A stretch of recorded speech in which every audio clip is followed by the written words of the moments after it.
guys, welcome back. Today I'm just going to go ahead and talk to you. This is going to be not makeup related. It's going back into the whole process of being a foster parent. Now, where I left off on my last video, I was receiving a new placement. Well, unfortunately that placement did not fall through. Pretty much they wanted to try to work it out at the placement that she was at. I received a call about 9-10 o'clock at night that they had a 1-year-old little girl for me. We were really excited because we hadn't had any little ones. It's always been 15 and up. We were really excited because my daughter really wanted a little baby. So I asked her, how long do I have? She just said as soon as possible. What I did is I sent a group chat to Facebook, and everybody I knew, my daughter did the same thing, and we were overwhelmed with how many people responded that they were willing to help us. They had a crib that they had put aside or they were going to get rid of, and they were going to give it to us. They even offered clothes, anything we needed.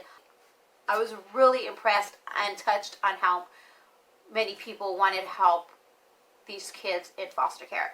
We had a crib next door that the neighbor was going to throw away. She said just the wheel was broken, so I was like, it's okay, it's just so we can accept the placement. There was nothing else wrong with it. So I had the crib, we were pulling it through, in the middle of taking down the other bed.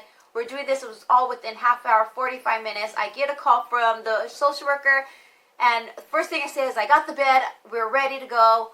I figured by the time she got here, the bed would already be up, and she said, oh, unfortunately, they found another placement for the child. So about 20 minutes later, I get a call that they have a 16-year-old child, just turned 16, and we were really trying to take a break from older kids, but as I said in my last video, it's so hard to say no. So we said, okay, go ahead. I'm in the middle of taking down the previous bed. I have to put it back up and take down the crib and put it away. So the room's a little in between right now. She said that's totally fine. She brought her over, and she was so shy and quiet and sad. This was her first time in placement, so it was really hard on her. It was already 11:30 at night, so I kind of just let her be in her room. I introduced her to Ashley, my daughter, and then I just showed her around the house. I said, anything you want, you don't have to ask. This is your house. You need snacks, anything. I asked her if she was hungry. She said no.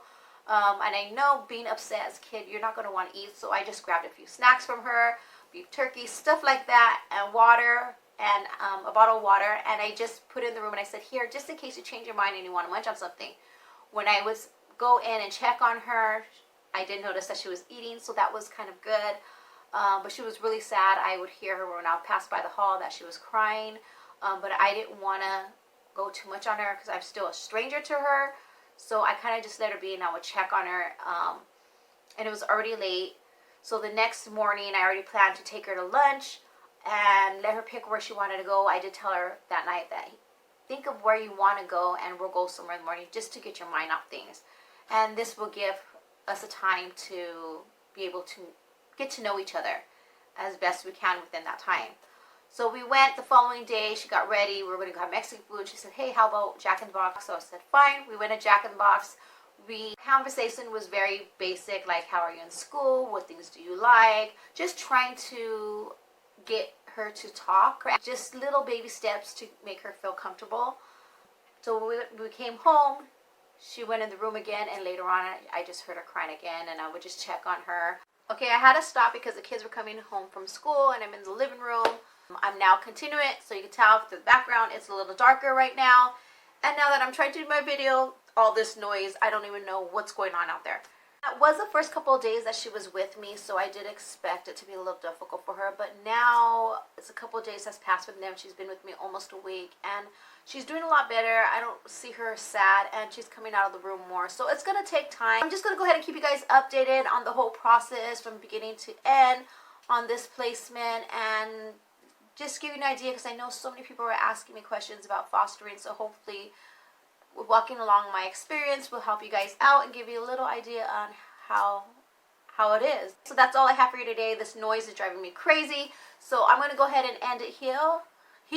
I'm going to go ahead and end it here. Until next guy. Oh my gosh, I can't talk. Until next time, guys, I love you, and I'll see you in the comments below or my next video, whichever comes first. Have a blessed day.